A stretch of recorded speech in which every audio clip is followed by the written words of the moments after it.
ada Mas Laude Mutakhir dulu. Selamat siang, Mas. Selamat siang, Mas Aska. Selamat siang, teman-teman semua. Alhamdulillah. Bagaimana kabarnya, Mas? Kabar baik. Cuma Alhamdulillah. memang lagi banyak aktivitas. Alhamdulillah bisa hadir tepat waktu nih. Alhamdulillah. Jadi sebuah kesempatan yang jarang juga berarti ya, dan tentunya menjadi kesempatan yang sangat berharga nih. PP Institute bisa menghadirkan Mas Laude di tengah kesibukannya yang mungkin harus mengharuskan beliau warawiri ke sana kemari. Tapi alhamdulillah Mas Laude bisa hadir bersama kita pada sesi kali ini. Boleh mungkin Mas Laude sebelum kita lanjut ke diskusi utama kita pada sore ini, mungkin Mas Laude boleh sedikit memaparkan sedikit bagaimana aktivitas-aktivitas Mas Laude dari mungkin sebelum menjadi Dewan Penasihat Alumni Connect PPI Dunia hingga sampai saat ini menjadi Dewan Penasihat Alumni Connect PPI Dunia. Dan mungkin Mas Laude, karena mungkin ada banyak sekali audiens di sini yang datang dari berbagai penjuru negeri ya, mulai dari PPI negara sampai organisasi-organisasi yang ada di Indonesia. Mungkin sebagian juga ingin tahu lebih dalam, apa sih Dewan Penasihat Alumni Connect PPI Dunia? Mungkin bisa mulai juga dari apa sih Alumni Connect PPI Dunia dan apa saja fungsinya dan kira-kira apa saja yang diemban oleh Mas Laude pada saat ini. Seperti itu. Oke, terima kasih. Sebelumnya saya ini ingin tahu siapa aja sih audiens kita ini. Dari seluruh PPI negara hadir ya, hampir semuanya. Terus dari dalam negeri siapa saja, saya nggak tahu siapa aja yang hadir hari ini. Jelas ini kan dari PPI Institute mungkin targetnya untuk mahasiswa dan pemuda ya. Begitu ya Mas Askal ya. Betul, Mas. Saya tadi juga nggak ngikutin dari awal pembicara yang pertama. Sebelumnya mohon maaf kalau seandainya harus double-double nanti ya penjelasannya.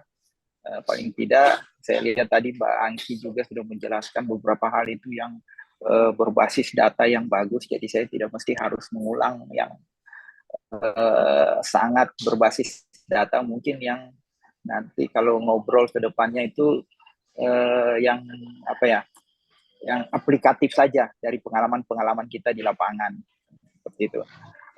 Langsung saya jelaskan, jadi alumni Connect PPI Dunia itu sebenarnya wadah berhimpun bagi kita sesama alumni-alumni PPI maupun alumni luar negeri. Jadi sejak terbentuknya PPI Dunia, sebenarnya PPI negara kan udah banyak, terus sudah beberapa kali mengadakan pertemuan lintas PPI negara. Kemudian pada tahun 2012 kebetulan juga saya hadir di situ, terbentuklah PPI Dunia yang wadahnya ya, dan setelah itu kita mulai beraktivitas seperti yang teman-teman ini semua. Nah, 2014 itu saya begitu balik ke Indonesia melihat, wah ini kayaknya kita butuh sebuah wadah alumni gitu ya. Nah, kemudian ngobrol sama teman-teman, ini gimana nih?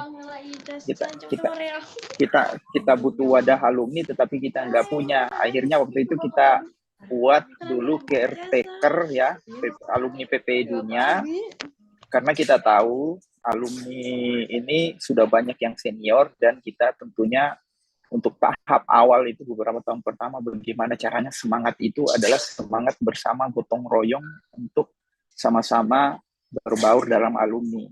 Jadi setelah sekian tahun akhirnya baru terbentuklah tahun lalu, mungkin teman-teman tahu ya, itu pun panjang dari awal tahun beberapa kali pertemuan-pertemuan para alumni yang ada di Indonesia, kemudian mengundang para senior, para perwakilan alumni negara juga hadir, bukan cuma misalnya alumni PPI ya, misalnya alumni Jerman, alumni dari Amerika, alumni dari Prancis, semua organisasi yang berbasis alumni dari luar negeri semua kita libatkan, dan mereka semua punya peran dan hak yang sama sebagai wadah koordinasi, wadah berhimpun kita.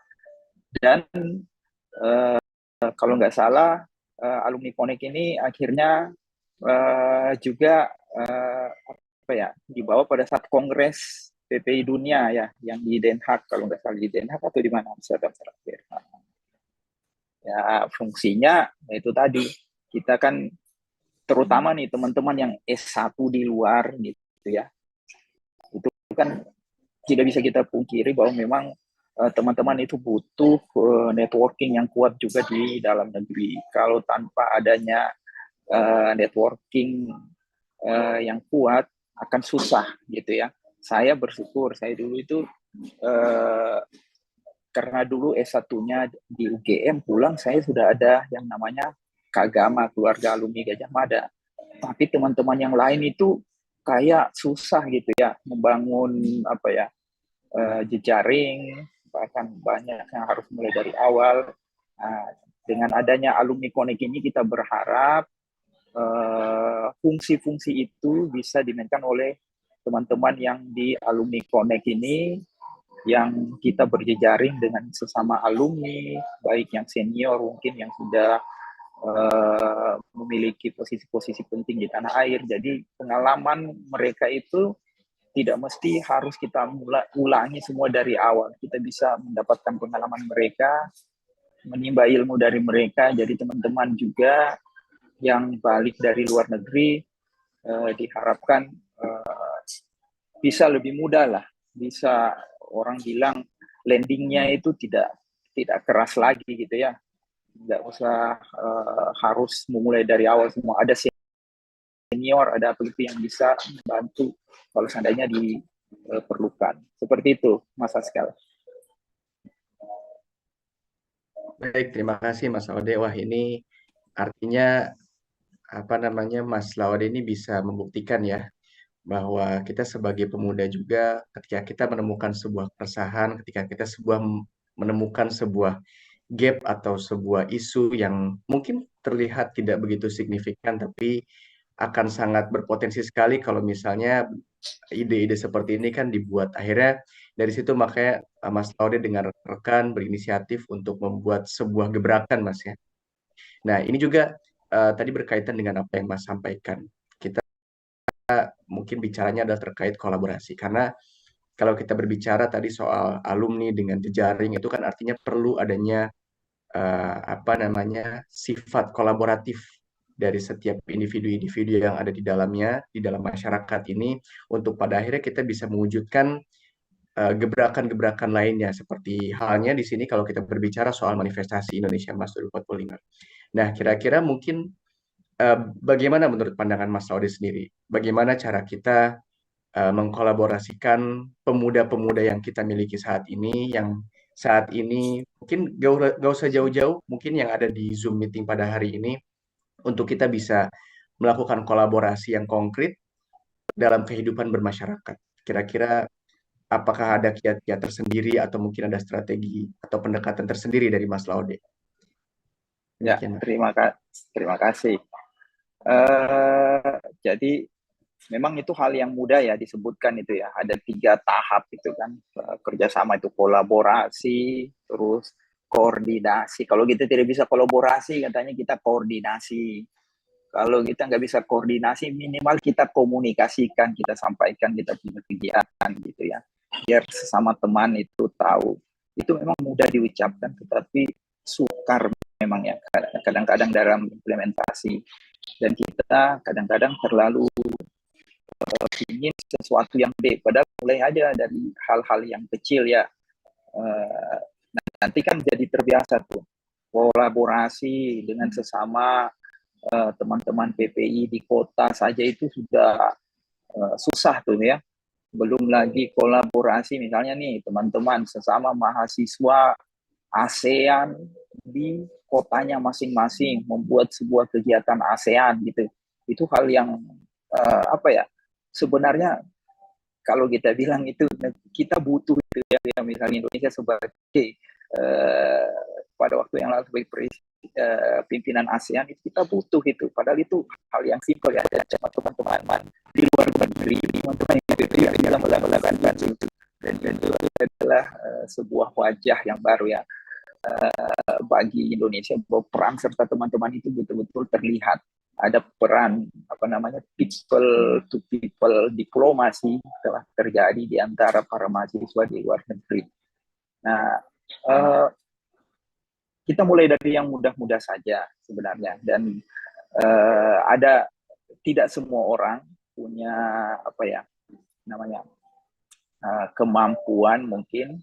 Makanya kalau dulu saya aktif di lembaga internasional itu, untuk memudahkan itu teman-teman biasanya nanti diberikan training gitu ya, training bagaimana untuk komunikasi gitu ya, dan dengan beberapa pihak yang berbeda, karena memang kita tidak hidup dalam sesuatu yang homogen, teman-teman sangat heterogen dengan karakter gitu ya. Nah itu mungkin bisa dicoba tuh, kayak teman-teman di PPP di negara gitu ya, ada semacam soft skill tuh buat teman-teman yang baru datang gitu ya. Kayak kalau soft skill itu kan ada training project management, mungkin kan buat teman-teman gimana sih project, padahal nanti untuk berguna loh untuk menjadi pengurus-pengurus PPI yang akan datang. Terus training untuk manajemen konflik gitu ya. Manajemen konflik ini ada beberapa step-stepnya itu sebenarnya sangat memudahkan kita ketika kita mencoba untuk membangun sebuah kolaborasi. Jadi kalau saya sarannya gitu, ya langsung coba aja, masuk aja, langsung terjun aja gitu ya. Terutama harus berani membuka diri, mumpung kita sudah punya wadah yang namanya PPI kalau di luar negeri, atau teman-teman kalau yang di dalam negeri, organisasi apa saja yang kalian masuk. Karena di situ adalah tempat kita bertemu dengan orang yang memiliki karakter yang berbeda-beda, dan di situ kita akan ditempa untuk menjadi lebih terlatih dan juga nantinya lebih bijaksana, lebih wise dalam membangun sebuah komunikasi, kerjasama dan kolaborasi yang kira-kira itu nyaman, diterima oleh semuanya. Yang namanya kolaborasi ini kan sebenarnya kita melihat apa yang sama, bukan apa yang beda gitu ya.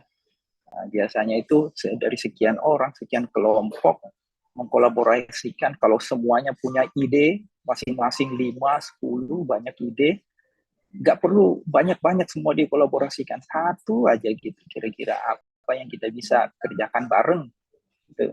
Kayak misalnya waktu PPI Connect, atau mungkin ketika PPI dunia itu muncul gitu kan, ya satu aja gitu, apa ini, ya udah supaya kita bisa saling kolaborasi, saling poin kegiatan gitu aja gitu. Nggak usah dulu mikirin nanti kita mau bikin kegiatan apa di negara apa gitu, nanti malah susah gitu ya.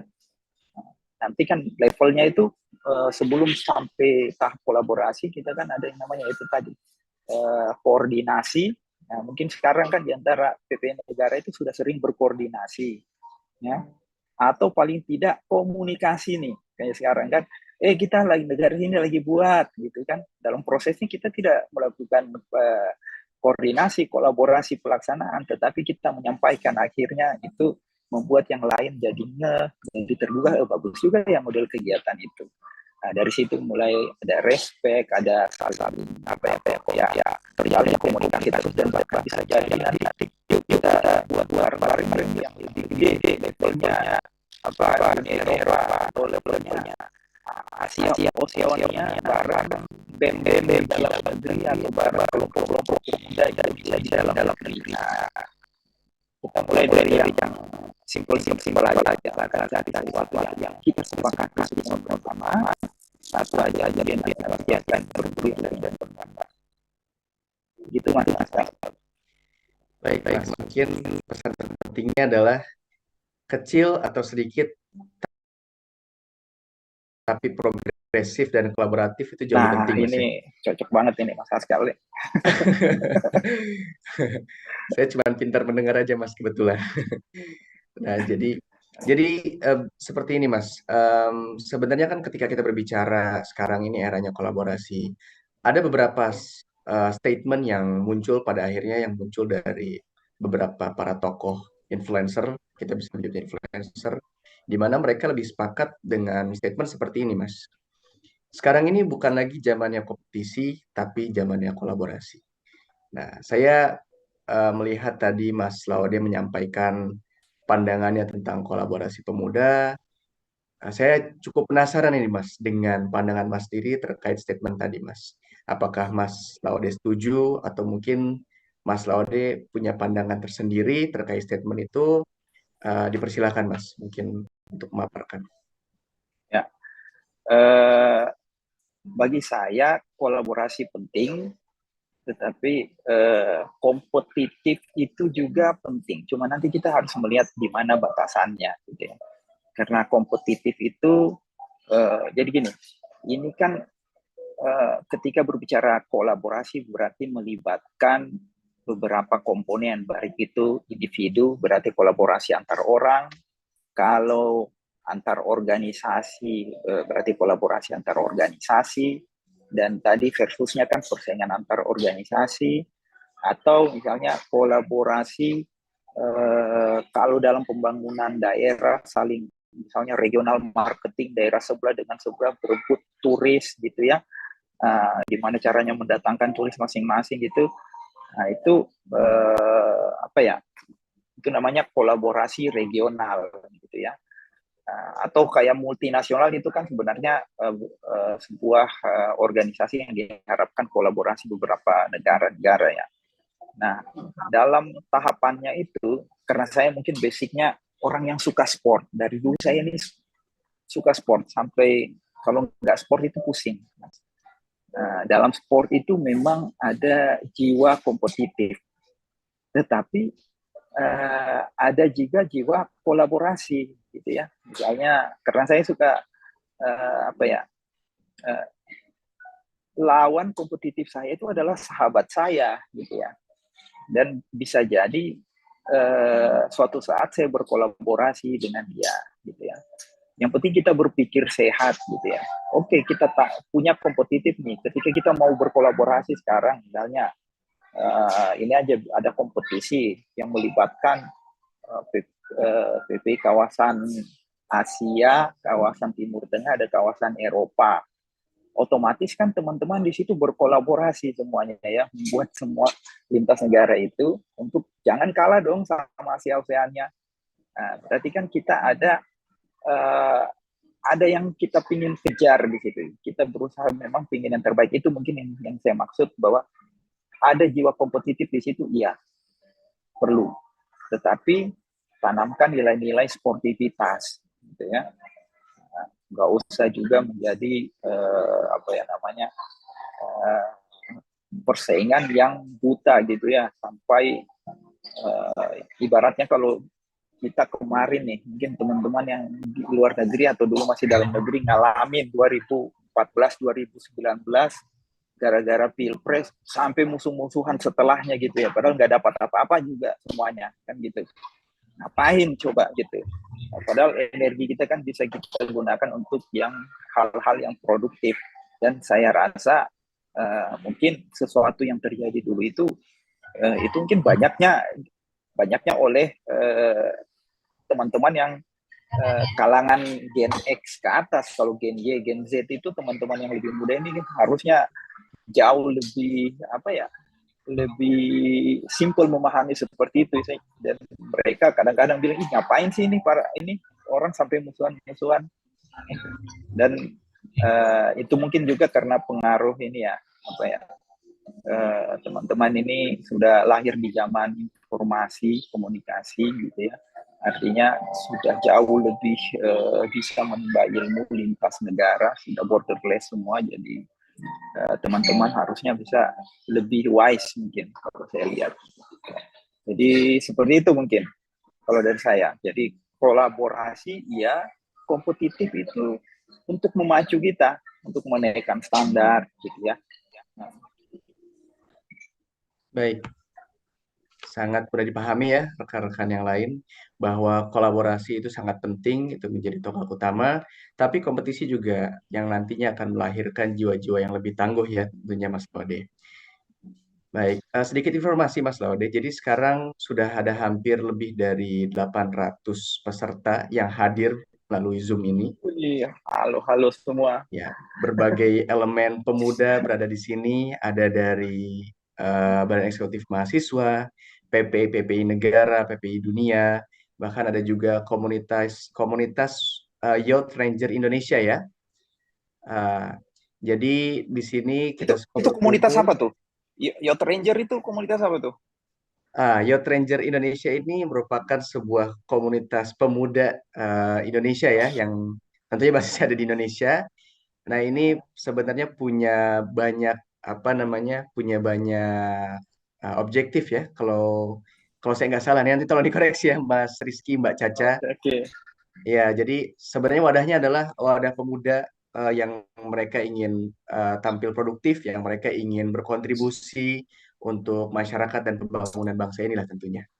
Dan Oke, oke. ya beberapa kali ini sebenarnya sudah ada kolaborasi ya antara PPI Dunia dengan Youth Ranger Indonesia. Bahkan banyak juga nih apa namanya peserta dari Youth Ranger Indonesia yang memenuhi Zoom pada hari ini.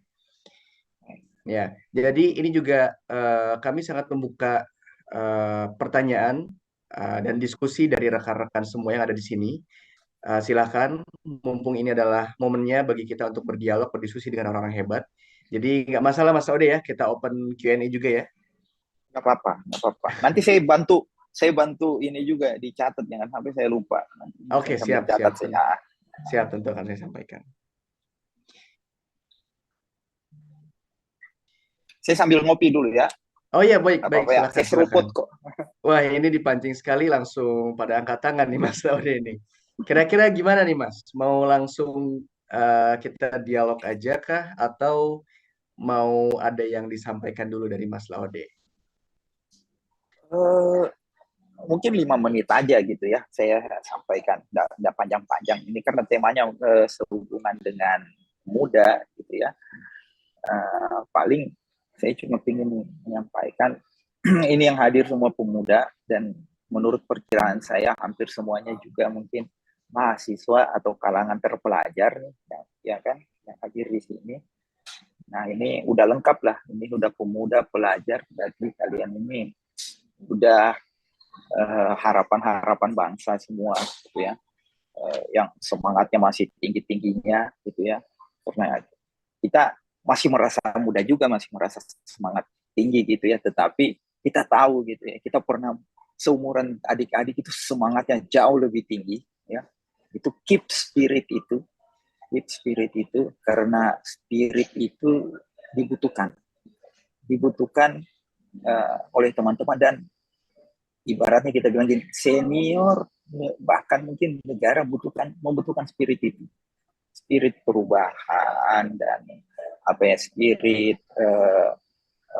mengoreksi, spirit ini kayak bahasanya ini ya, campaign ya, spirit perubahan, mengoreksi, spirit melanjutkan, spirit apa itu dijaga, tetapi tetap dalam ya konteks ya itu tadi sportivitas. Dan karena kalian mahasiswa gitu ya, anak-anak terpelajar, pasti ini teman-teman ini orang yang sudah punya kemampuan juga memberikan solusi kan gitu ya. Nah, itu yang ditunggu-tunggu tuh oleh negara. Dan saya cuma ini aja sih, kalau ketemu teman-teman yang muda itu jadi ingat zaman kita dulu, nostalgia gitu ya. Kemudian biasakan untuk yang belum apa ya yang hadir di sini tetapi mungkin tidak apa ya, tidak begitu aktif banyak di organisasi, saya harapkan mungkin banyak membangun apa semangat untuk organisasi, ikut organisasi apa saja gitu ya, karena di situ Anda akan ditempa gitu ya. Karena pada akhirnya juga ketika Anda sudah selesai gitu ya, baik yang mungkin cuma kuliah saja gitu ya, IP IPK 4,0 atau apa gitu ya. Pada akhirnya memang dibutuhkan sebuah EQ yang tinggi, dan EQ itu ditempa oleh seringnya kita berbaur bersama orang gitu ya. Dan itu adalah pelajaran yang ditempa dengan harus dijalani, bukan kita baca gitu ya. Bukan baca atau cuma dengar-dengar dari orang, harus dijalani oleh teman-teman. Jadi saran saya seringlah berbaur gitu ya, apalagi di kelompok-kelompok yang multi gitu ya, multi religion, multi etnis, multidisiplin. Berarti kita akan semakin memahami bahwa semua orang ternyata penting gitu ya. Semua komunitas itu penting, punya peran. Kita tidak ego kita kita turunkan, dan dengan begitu kita bangun semangat kerjasama kolaborasi kita dengan pihak lain.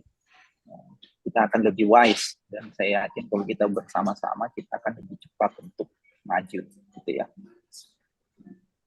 Baik, terima kasih Mas Laude. Mungkin kita bisa langsung ke pertanyaan saja ya.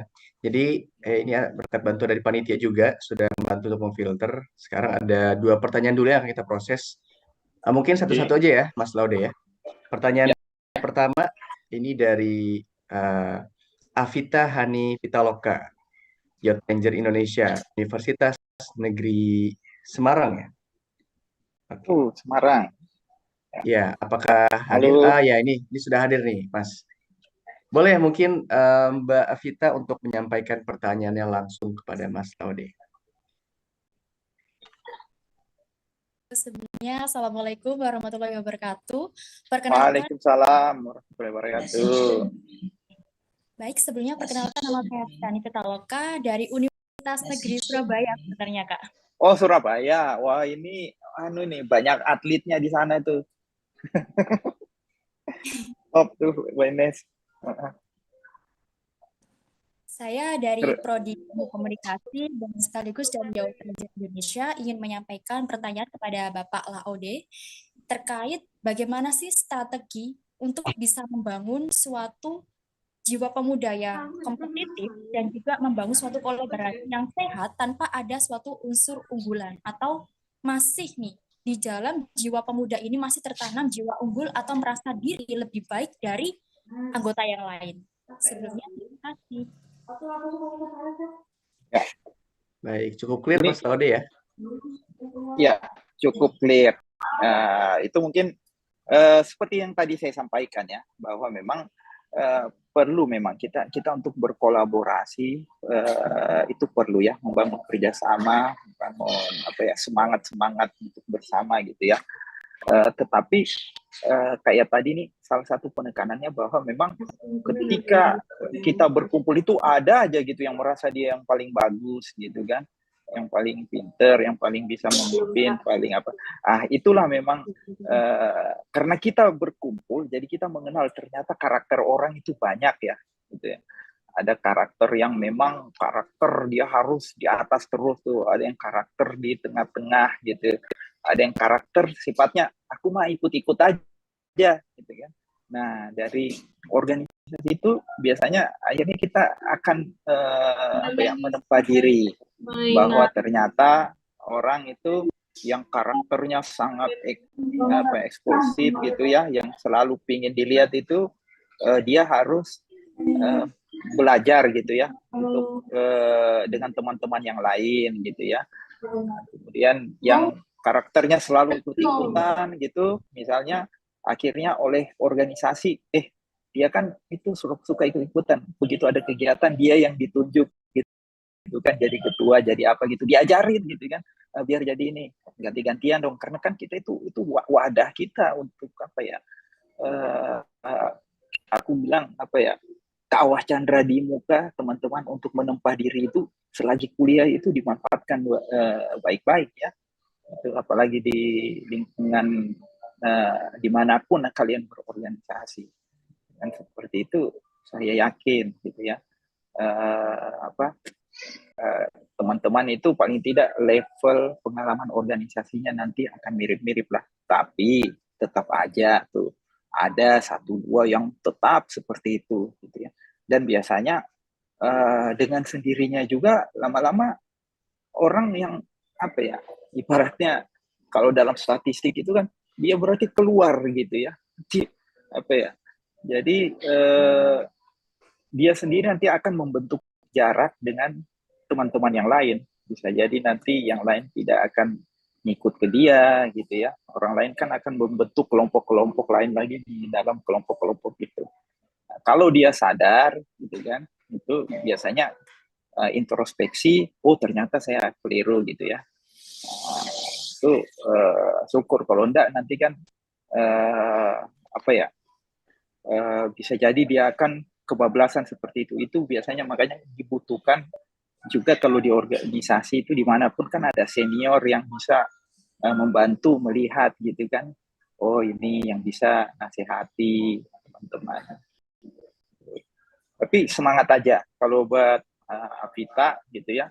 Kalau ketemu teman yang selalu pingin itu bagus sebenarnya energi. Kalau aku sih selalu lihat kalau yang seperti itu, wah gila ini teman kita energinya kuat banget nih, gitu ya. Nah, ibarat kalau dalam di kereta api itu berarti energinya bisa jadi lokomotif nih, narik kita semua nih.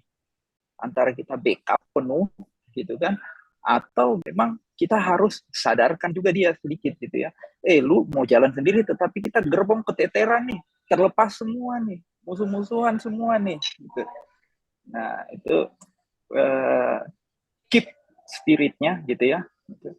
Kalau perlu nanti saling dari situ mungkin kalian bisa bahkan menjadi lokomotif semua, terus nanti bikin gerbong-gerbong yang baru dan masing-masing nanti lokomotif dan gerbongnya itu berkolaborasi. Nah, itu luar biasa. Ya, itulah ya, pentingnya berorganisasi ya. Sejuta makna dan esensi yang bisa kita dapatkan, salah satunya adalah bagaimana caranya kita bisa bekerja, berkolaborasi, dan tentunya dapat mengaktualisasi diri juga. Baik, sebelum kita lanjut ke pertanyaan berikutnya, saya sampaikan kepada teman-teman yang raise hand, boleh isi slido-nya dulu untuk Q&A-nya, agar nanti panitia dapat memfilter pertanyaan-pertanyaan yang masuk, agar nantinya tidak ada pertanyaan redundant dan repetitif. Terima kasih. Jadi dimohon ya, bagi yang peserta yang ingin bertanya, silakan isi slido-nya, nanti biar panitia asis untuk disampaikan pertanyaannya.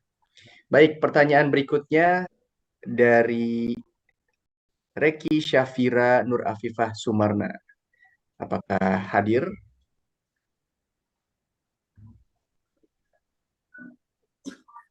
Oke, baik. Sudah hadir bersama kita, Mas Laude. Ya. Oke, ini juga dari Yacht Ranger Indonesia. Silakan, langsung Mbak Reki. Mbak Reki dari mana nih? Oh itu masih di mute. Nah, Iya. Baiklah, assalamualaikum warahmatullahi wabarakatuh. Waalaikumsalam warahmatullahi wabarakatuh. Perkenalkan, saya dari Syamsul Rosmana dari Yacht Indonesia. Saya asal dari Jawa Barat. Yang saya ingin tanyakan adalah bagaimana tanggapan Bapak terkait mahasiswa yang kuliah di luar negeri tapi tidak mau kembali ke Indonesia dengan alasan gaji Indonesia itu lebih kecil dibanding dengan negara tempat kuliah. Mungkin itu terima kasih. Ini pengalaman pribadi juga ini benar-benar. Langsung dijawab ya. Langsung Mas. Oke. Saya kebetulan ada gitu ya. Ini ada pengalaman pribadi. Saya dulu kuliah di Jerman. Saya dan teman-teman kuliah di Jerman. Akhirnya kerja jadi ini gitu ya. Memang gaji di sana itu diperkirakan diikuti biasa standar dari di sana ya. Kalau memang ada dia gitu, jadi gajinya tinggi gitu ya. Mungkin season yang akhir-akhir seasonnya juga selalu besar ada kita kerja dalam negeri ya. Bagi saya apa ya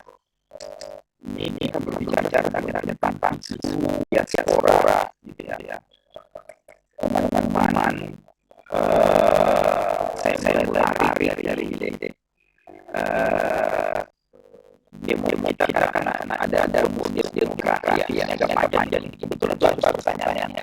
Bentar lagi didapatkan demokrasi itu tahun berapa 2030 berapa, dan menuju Indonesia emas gitu ya. Indonesia juga akan secara ekonomi akan menjadi kayaknya 5 besar dunia gitu ya, menuju ke sana. Terus tentunya seperti yang dijelaskan oleh Mbak Angki tadi, kita butuh SDM yang unggul ya. SDM yang unggul ini ya kalau kita tidak bisa belajar di dalam negeri, misalnya teman yang keluar negeri itu bisa kuliah di tempat-tempat yang memang betul-betul ilmunya kita butuhkan untuk dalam negeri gitu ya. Nah, menuju ke 2045 itu secara geopolitik kita juga pastinya Indonesia itu ingin bukan cuma berperan di Indonesia gitu ya, kita juga ingin punya makna terhadap dunia secara global, karena kita kan secara ekonomi juga sudah besar gitu ya. Indonesia itu harus ikut turut berperan juga, bukan cuma terhadap negaranya, tapi misalnya ASEAN gitu ya, dan juga di wilayah-wilayah lain di dunia ini gitu ya.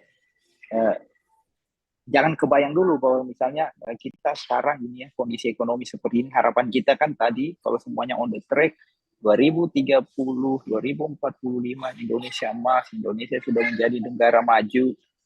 Ibaratnya kesejahteraan teman-teman itu di desa juga sudah bagus, misalnya di tiap desa atau tiap kecamatan tuh ada yang punya program satu desa satu puskesmas satu dokter gitu kan. Atau pokoknya ini kalau lihat programnya capres-capres bagus-bagus semua nih kan gitu ya, semua itu sudah tercapai gitu. Nah itu berarti kondisinya kan 2045. Nah luas medan tenaga kerja kita itu kesempatan kerja itu kita harus perluas. Teman-teman kebetulan dengan pertanyaan ini, teman-teman yang sedang kuliah di luar negeri gitu, makanya sebaik mungkin juga membangun jejaring networking dengan orang-orang di luar negeri, karena fungsi mereka nanti itu akan menjadi optimal ketika dia bukan pulang cuma membawa ilmu, juga membawa networking gitu ya. Untuk membawa networking itu berarti kan teman-teman, kalau bagi saya walaupun dia nantinya kerja di luar negeri, tetapi selama kita itu masih berpikir ada kontribusi kita dalam fungsi kita itu di luar negeri, itu sah-sah saja gitu ya. Yang penting jangan kita kerja di luar negeri tapi tugas kerjanya hanya jelekin-jelekin bangsa aja gitu. Perkara dia gajinya di sana bagus, oke, kalau di negara yang maju mungkin gajinya bagus dibandingkan di dalam negeri.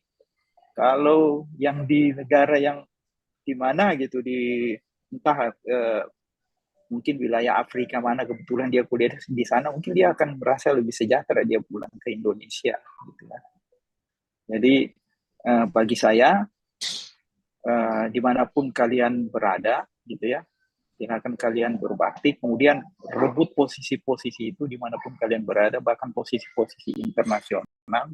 Ketika kalian sudah di luar, mulai tanamkan tadi itu jiwa kompetitif bahwa kalian ini akan menjadi aset dunia, bukan lagi aset Indonesia kalau kita sudah ke sana ya.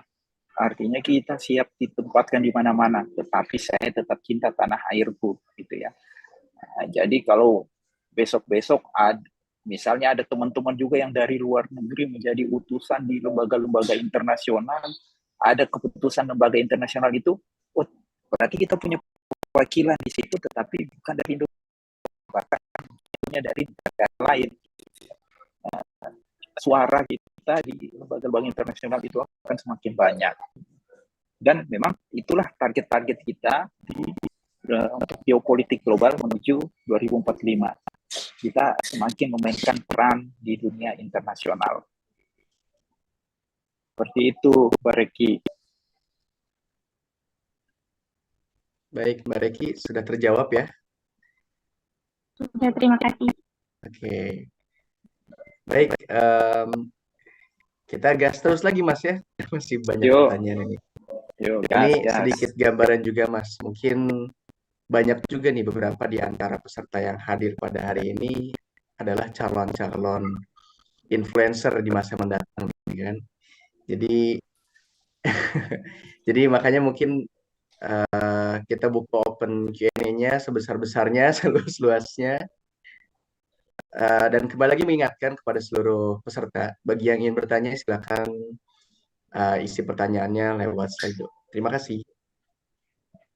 Oke, baik. Kita berlanjut ke pertanyaan berikutnya. Enggak, Mas Lawade, kalau misalnya mau sambil ngopi, mau sambil minum.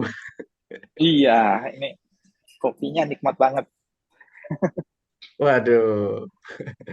Baik, pertanyaan berikutnya dari Mas Ahmad Gifari dari PPIDK Tim Tengka. Apakah hadir?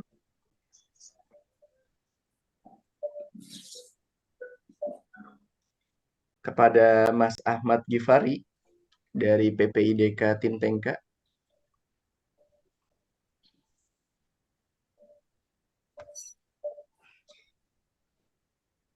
Baik, kalau tidak ada mungkin bisa kita ganti dulu. Dari Mas Kevin Febri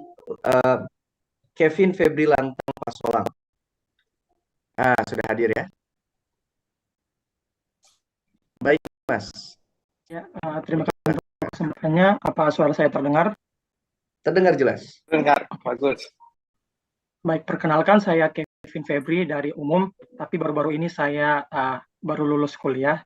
Cuman karena udah lulus jadi umum di Teknik Geologi Universitas Trisakti Jakarta. Nah, pertanyaan saya mengenai yang Mas Laude simpulkan tadi mengenai inovasi kolaborasi. Inovasi atau ide yang ada itu kalau bisa ya, diwujudkan satu aja gitu, nggak usah banyak-banyak. Dan lebih bagus lagi kalau bisa kalau kolaborasi.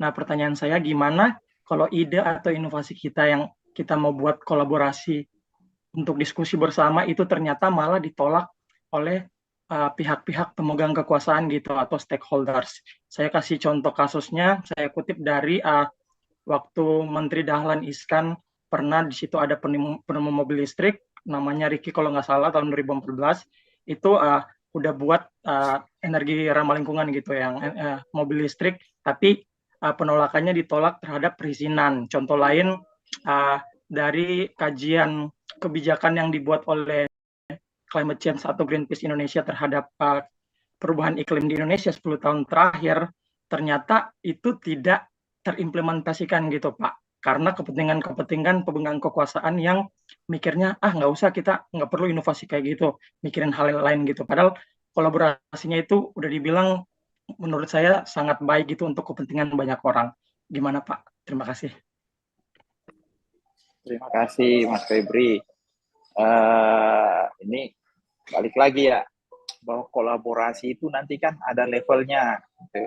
Misalnya tadi level teman-teman yang punya ide membangun itu tadi ya, kendaraan ramah lingkungan ya, gitu ya Mas. Nah itu bisa jadi kan memang butuh apa ya untuk diusulkan ke atas itu, misalnya sama Pak Dahlan Iskan kan ada apa ya, itu yang saya bilang ketika kita mulai, tantangannya di situ memang ada kelompok mau berkolaborasi dengan yang lain itu bisa jadi ada satu yang bisa masuk, bisa jadi ada yang enggak gitu ya. Nah untuk menguatkan ide gagasan kita itu kayaknya yang paling bagus tadi contohnya tentang Greenpeace dan lain-lain.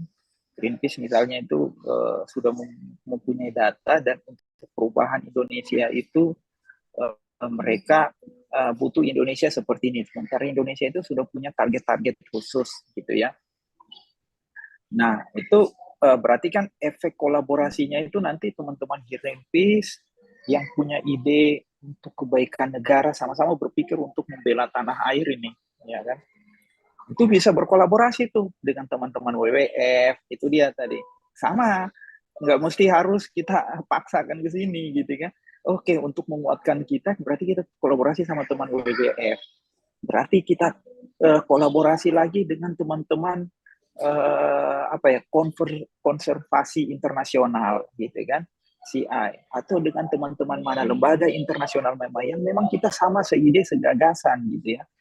Nah, dengan seperti itu kita akan semakin kuat dan bisa jadi yang tadi yang kita ajak kolaborasi, padahal mereka pemangku kepentingan karena mereka yang memang nantinya yang bisa merubah kebijakan gitu, akhirnya jadi ternyata yang ini bukan cuma Greenpeace sendiri, ternyata teman-teman yang lain semua ikut berkolaborasi.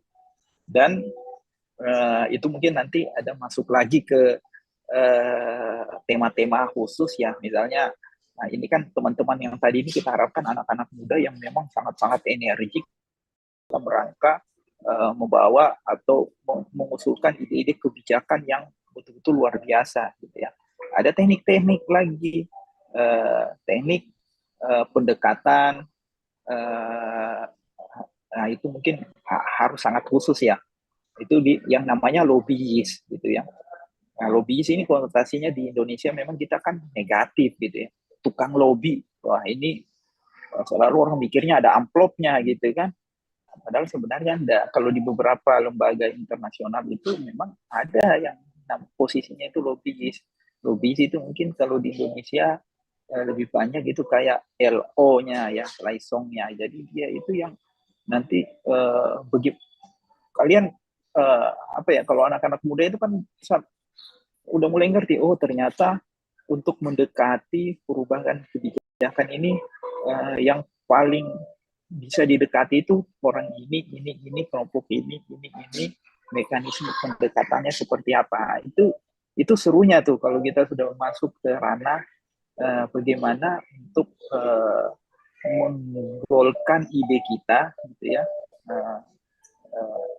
Ide tadi dari awalnya dari Greenpeace, kemudian ternyata Greenpeace mengajukan ke negara itu nggak cocok, akhirnya kita berkolaborasi dengan WWF dan lain-lainnya semakin kuat, dan akhirnya kita memetakan sendiri gitu, ternyata untuk bisa menggolkan ini titik-titiknya itu ada di sini, KLHK misalnya, titik-titiknya ada di DPR berarti orang yang bisa sejalan dengan kita itu ada beberapa orang anggota DPR dari fraksi ini yang pintar, cerdas, sejalan dengan kita, bisa menyuarakan, berarti mereka yang kita dekati baik-baik kan, kita kasih pendekatan, mereka juga senang tuh orang-orang seperti itu. Jadi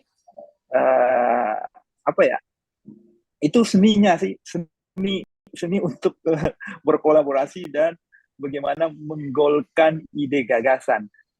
Kalau ditolak gitu ya, kalau saya selalu langsung mikir, kita harus cari jalan lain nih, ya kan?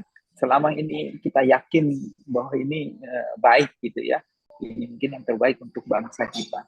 Dan ya terus terang saya belajar ini banyaknya memang dari pengalaman ketika waktu kuliah di Jerman, kemudian ketika saya balik ke Indonesia juga gitu ya, kerja di lembaga pembangunan Jerman gitu ya, lembaga bantuan Jerman. Jadi kita berpikir bagaimana caranya nih untuk membantu seseorang, karena kadang-kadang yang dibantu itu dia tidak ngeh sebenarnya gitu kan, dan dia sendiri kalau sudah berada di dalam sistem itu agak bingung gitu kan, dia tidak tahu sebenarnya bagaimana untuk merubah itu. Nah teman-teman ini semuanya yang dari luar ini bisa masuk ke beberapa lini. Seperti itu Mas Kevin. Baik, terjawab ya Mas Kevin ya. Wah, Baik, jadi terima kasih banyak Pak, menginspirasi sekali. Nice. Semangat Mas Kevin, tetap banyak berkumpul sama teman-teman yang seide, saya yakin itu akan semakin besar. Baik, semangat juga Mas, semangat buat semua. baik, terima kasih Mas Kevin. Jadi seperti itu ya. Ada banyak seni yang mungkin gak bakal kita pelajari melalui ruang-ruang kelas ya. Melainkan tadi kalau dari kata Mbak Angki sampaikan melalui metode street smart. Jadi yang kita dapatkannya itu dari experience kita selama beraktivitas, baik itu di organisasi maupun di acara-acara seperti ini. Jadi ada seninya tersendiri Mas ya untuk mengolah kolaborasi itu ya. Seninya benar. listeningnya. Baik, mungkin itu nanti bisa kita bahas di seri yang lain tuh. Olah kolaborasi luar biasa. Baik, kita lanjut ke pertanyaan berikutnya, Mas ya. Ya.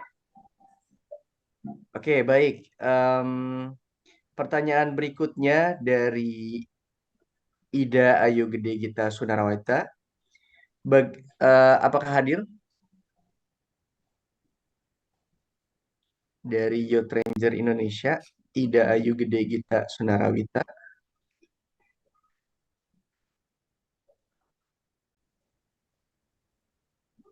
Baik, sambil menunggu, sekali lagi mengingatkan kepada teman-teman yang raise hand, silakan isi pertanyaannya melalui platform Slido yang sudah diberikan panitia. Untuk nanti pertanyaannya silakan disampaikan di situ dan nanti akan di filter dulu oleh panitia sehingga tidak ada pertanyaan yang redundant dan repetitif. Terima kasih. Baik, kalau tidak ada, kita lanjut ke Muhammad Akmal Wahyu dari Youth Ranger Indonesia. Baik, sudah hadir juga ya. Baik, Mas Muhammad Akmal, dipersilahkan.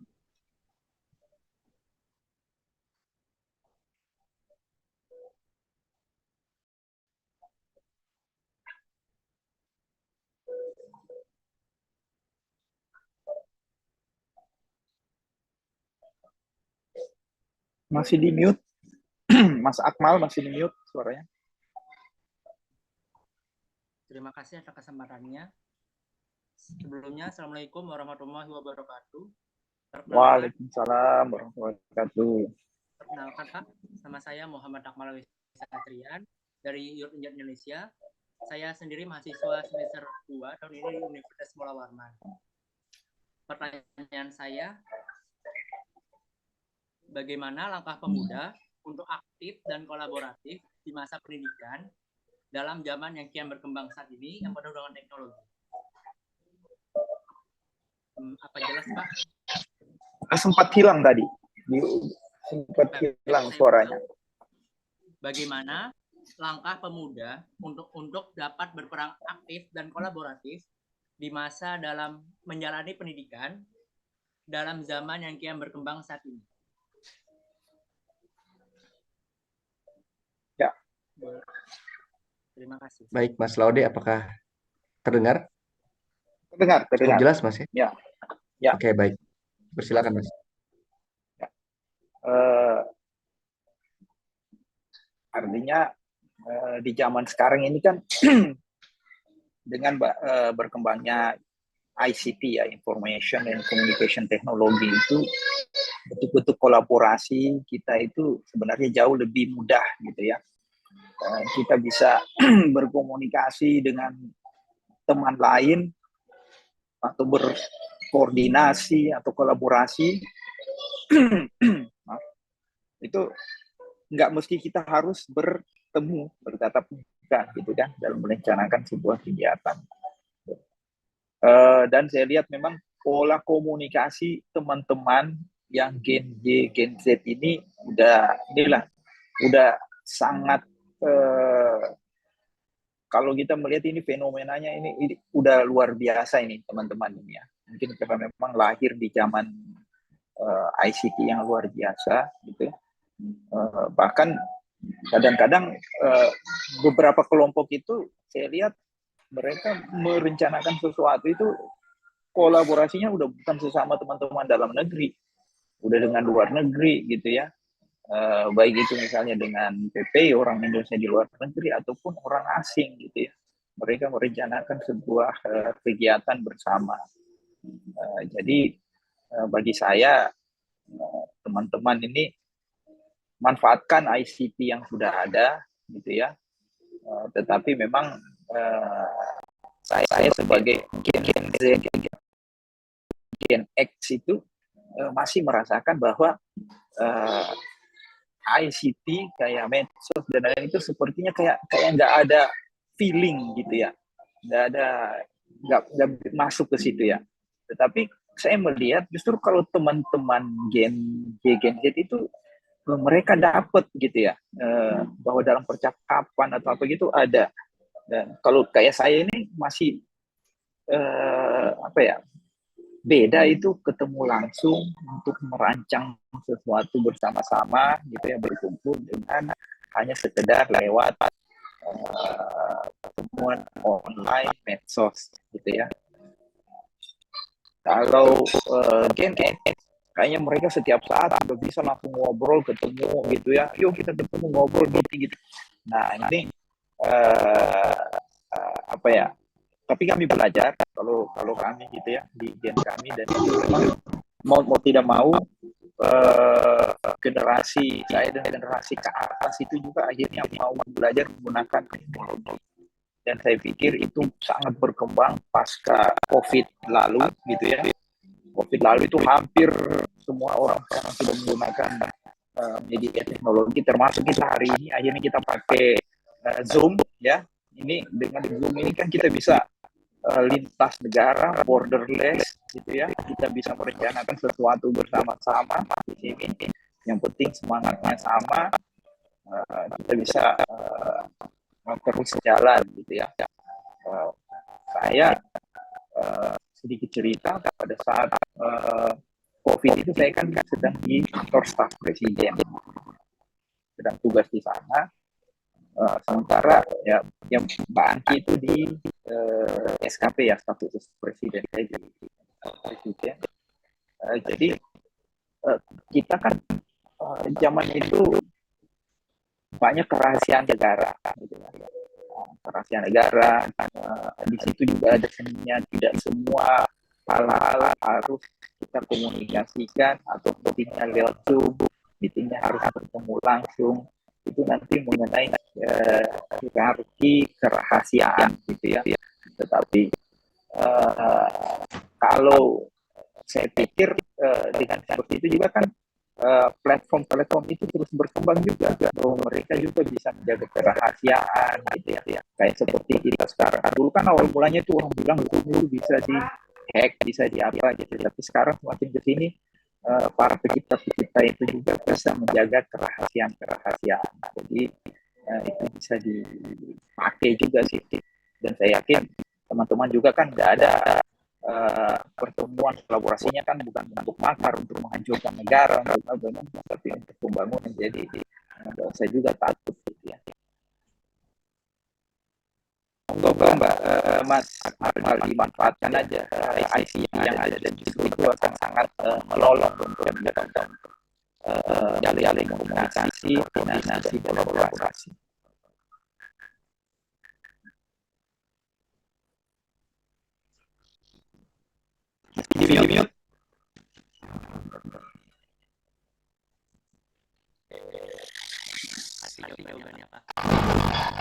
Ya. Baik, terima kasih Mas Amal dan Mas Laude atas pemaparannya. Kita lanjut ke pertanyaan berikutnya Mas ya. Ya. Baik, lanjutkan dari Abdul Latif. Saudara Abdul Latif.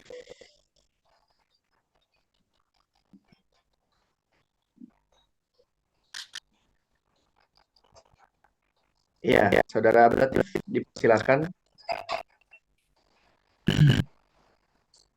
Halo semuanya, selamat sore. Perkenalkan, nama saya Abdul Latif. Aku boleh ini nggak asal kota itu maksudnya? Boleh. Asalnya dari mana? Semuanya, nama saya Abdul Latif. Asal saya dari Madura. Kalau nggak tahu Madura, yang biasanya pas sate pakai baju merah putih, Madura. Ya. Yang bisa dibilang kalau paling cinta tanah air yang Madura, karena di pas sate pun pakai baju merah putih gitu ya. Nah, sebelumnya makasih buat moderator dan juga Bapak Laude atas waktunya. Mungkin ini pertanyaannya mewakili dari teman-teman semuanya. Ya ini kan kita sebagai pemuda, seperti apa embel-embel sekarang itu, pemuda sekarang adalah cerminan di masa yang akan datang.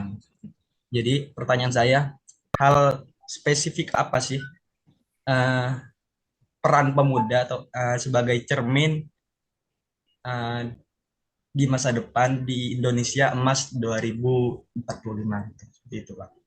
Karena apa? Karena ini sempat viral kemarin dan mungkin semuanya udah tahu ya. Ini pemuda, apa peran pemuda pemuda Gen Z ini? Apa peran pemuda Gen Z ini untuk Indonesia seperti itu? Ada embel-embel seperti itu kemarin sempat ada. Jadi saya bertanyakan hal spesifik apa sih yang mencerminkan, yang menonjolkan bahwa pemuda ini adalah uh, harapan bangsa atau harapan Indonesia emas di 2045 seperti itu. Bisa dipahami, Pak? Ya, ya. Semoga saya bisa jawab nanti. Ya, makasih Pak. Sekian itu saja. Yuk, sama. Terima kasih Mas Abdul Latif. Jadi memang generasi Z dan juga X itu kenapa betul-betul diharapkan sangat berperan 2045 karena memang kalian nantinya yang akan menjadi pemegang kebijakan di tahun itu. Menuju ke sana juga kalian yang nantinya juga akan sangat berperan. Apalagi bonus demografi kita terbesar itu terjadi ketika ya kalian-kalian ini, mungkin generasi di bawah kalian itu bonusnya sudah berkurang karena kita nanti laju pertambahan penduduk kita itu akan mulai menurun. Bonusnya ada di kalian ini, makanya diharapkan kalian ini ketika jumlahnya banyak, kemudian memiliki kemampuan yang bagus, jiwa kemampuan ini maksudnya semangat, etos kerja, terus latar belakang ilmu gitu ya. Kemudian ditunjang dengan iklim bekerja yang bagus dari negara, kalian akan bisa membawa Indonesia melesat menuju Indonesia unggul. Itu yang diharapkan ya. Jadi buat teman-teman yang Gen Z ini harapannya ya memang harus ini menempa diri ya, menempa kan negara juga sudah memberikan tahapan-tahapan gitu ya, tahapan-tahapan dan informasi gitu ya. Ini harapan saya juga buat teman-teman ini yang hadir di sini, karena itu sangat penting ya. Itu coba baca dokumen RPJP Indonesia 2025-2045 untuk 20 tahun yang akan datang. Itu bisa dibuka di websitenya Bappenas, gitu, dokumen RPJP. Di situ kalian bisa lihat tuh semuanya tuh, bahwa itu gimana sih rencana-rencana Indonesia ke depan dan harapan-harapan, kemudian kebutuhan SDM kita di bidang apa saja itu seperti apa gitu ya. Kemudian misalnya kita negara gitu karena kita punya potensi endogennya kita itu di mana misalnya pertanian, energi, akhirnya kita butuhkan SDM yang seperti apa gitu kan, itu kita tahu. Dan kemudian baik itu orang yang ahli gitu kan maupun yang terampil, jadi kita bagi dua ya, apakah tenaga yang ahli menjadi ilmuwan yang memang yang pinter-pinter, yang cerdas, yang ingin jadi ilmuwan, monggo ke arah sana, kalian jadi researcher gitu ya. Harapan kita juga dana riset ke depan akan semakin tinggi, jadi akan semakin banyak yang menjadi researcher, yang itu yang hasilnya juga nanti akan sangat berguna. Kemudian generasi tenaga kerja yang terampil juga akan semakin dibutuhkan ya. Apalagi target kita ke depan misalnya hilirisasi industri gitu kan, hilirisasi apa saja gitu ya, yang bisa membawa, kalau saya selalu bilang, hilirisasi kesejahteraan bagi semua orang dan gitu. Jadi itu bagus tuh, itu panduan ya. Dan kalau tidak salah sebenarnya target awal ini agak cerita tentang RPJP Indonesia itu. Ini mungkin sebagian teman-teman yang sudah tahu gitu ya. RPJP itu sebenarnya tahun lalu ditargetkan selesai menjadi undang-undang di bulan Agustus. Agar semua siapapun calon presiden itu yang hadir itu sudah menjadikan itu bahan dari visi misi mereka.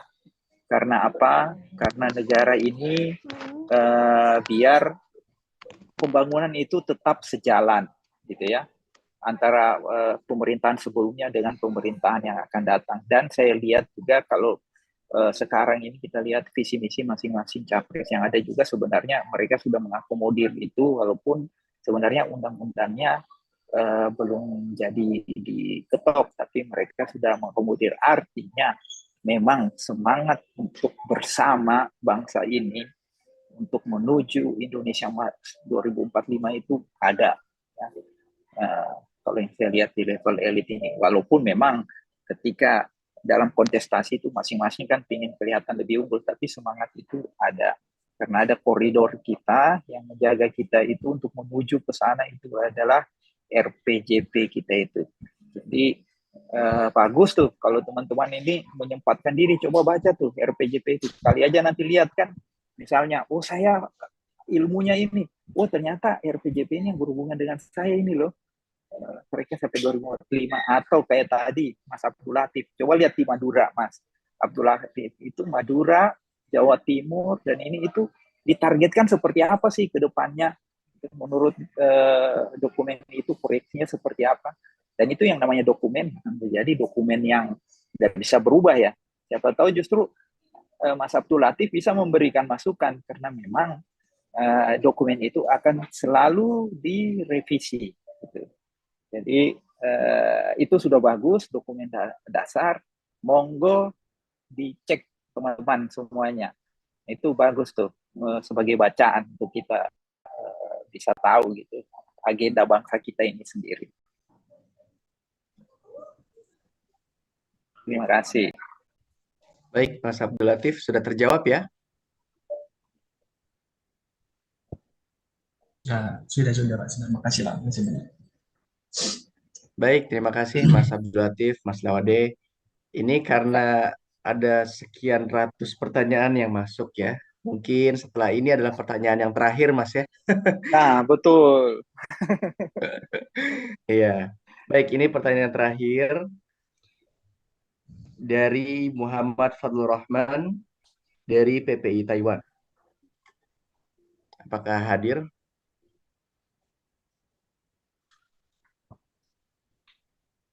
Mas Muhammad Fadlur Rahman?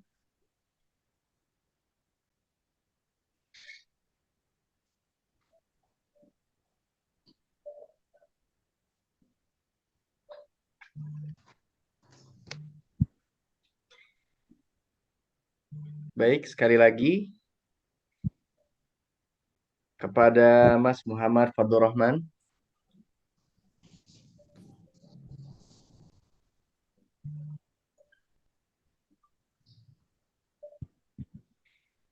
Baik, kalau gitu kita ganti ke pertanyaan terakhir yang lain dari Isti Fauzia Bakhtiar. Apakah hadir? Baik, pertanyaan terakhir dari Hadir. Saudari Isti Fauzia, dipersilakan.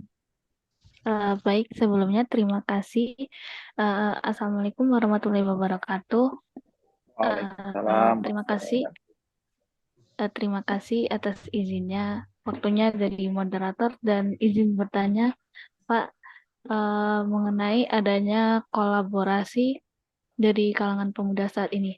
Seperti yang kita tahu bahwa saat ini kita telah mengalami adanya di era AI, yang dimana semua itu bisa dilakukan, dipekerjakan dengan adanya AI sendiri. Sehingga banyak yang menyebabkan para pemuda ini merasa lebih mudah, ataupun terkadang banyak pemuda ini merasa tidak diperlukan lagi, sehingga banyak yang memikirkan bahwa kolaborasi itu sama saja hal yang bohong, ataupun semacam hal-hal yang sia-sia, sehingga banyak dari kita sendiri lebih mengunggulkan untuk keindividualitasnya ketimbang dari hal yang kerjasama sendiri.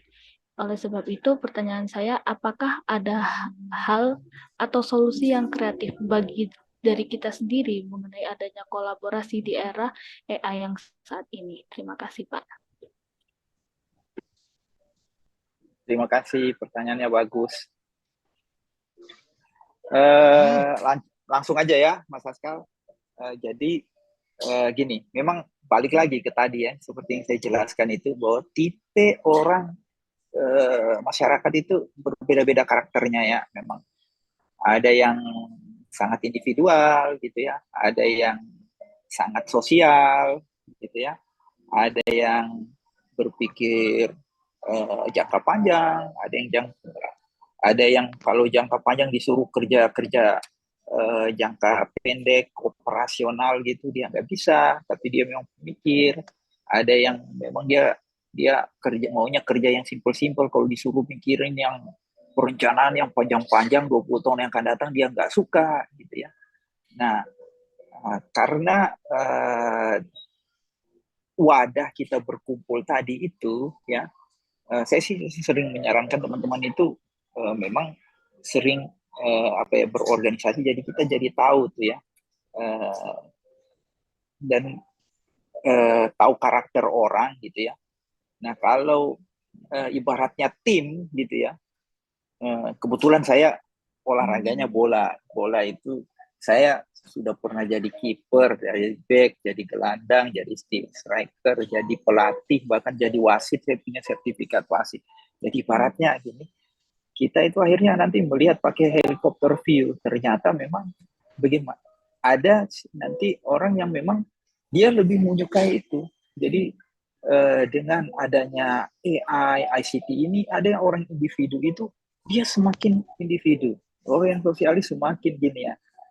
Berarti ibaratnya orang-orang yang berada ibaratnya kalau distribusi normal itu ya, kan ada orang yang di ujung kanan, kiri itu jumlahnya sedikit, ya kan? Kita ingin menarik ke tengah yang jumlahnya banyak, ini adalah orang yang memang punya kemampuan sosial dan punya skill gitu kan. Ada yang skillnya tinggi tetapi dia suka kerja-kerja individu gitu kan. Ada juga yang yang memang dia nggak bisa sama sekali gitu ya. Nah, itu nanti kan orang-orang yang mungkin akan menerima istilahnya itu tetap warga negara, tetapi mereka akan menerima bantuan gitu ya, orang yang tidak memiliki kemampuan. Nah, bagi saya ya itu tadi, teman-teman kita tinggal melihat, oh ternyata yang satu itu karena dia saking individunya, dia itu udah nggak mau berkolaborasi, tetapi kan dia tetap melakukan sesuatu. Tinggal kita lihat, oh di mana sih bisa dioptimalkan dia dalam sebuah tim yang gede gitu. Kita lihat fungsinya. Oh ternyata dia lebih suka duduk sendiri terus otak-atik, misalnya Photoshop atau Canva atau apa gitu kan. Dia nggak suka bersosialisasi. Oh berarti dia itu jangan disuruh yang lain, jangan diminta yang lain. Coba aja dia tugasnya untuk desain poster kita, kegiatan gambar, atau misalnya untuk yang konteks kegiatan. Ini hanya contoh aja. Nah, itu mungkin dia jadi akhirnya merasa nyaman. Dari situ ada komunikasi dengan pihak yang lain. Jadi kita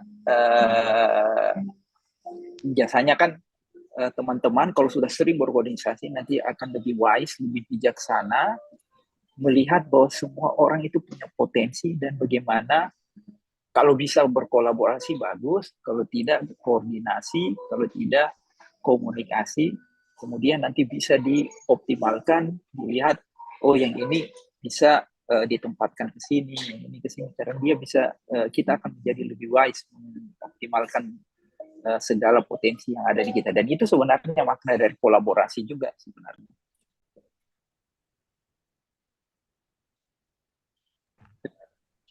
Baik, sudah terjawab ya, Mbak Isti Fauzia. Baik, Kak. Terima kasih ya, Pak. Sama-sama, Mbak. Baik, terima kasih atas pertanyaan terakhirnya, dan terima kasih juga kepada Mas Laude yang sudah meluangkan waktunya untuk menjawab pertanyaan-pertanyaan tadi. Sayang sekali karena keterbatasan waktu dan banyaknya pertanyaan yang ditanyakan. Atas keterbatasan itu mohon maaf, kita sudahi sampai di sini. Dan sebelum kita mengakhiri sesi pada materi hari ini, mari bersama-sama kita mengabadikan momen berharga ini. Kepada panitia yang bertugas, dipersilakan untuk mengambil alih sesi dokumentasi. Baik, terima kasih Pak, terima kasih Askal. Kita foto dulu ya, aku izin masuk untuk memandu. Teman-teman semua boleh langsung di open kameranya, dipasang juga virtual background yang sudah disiapkan. Kita sama-sama dokumentasi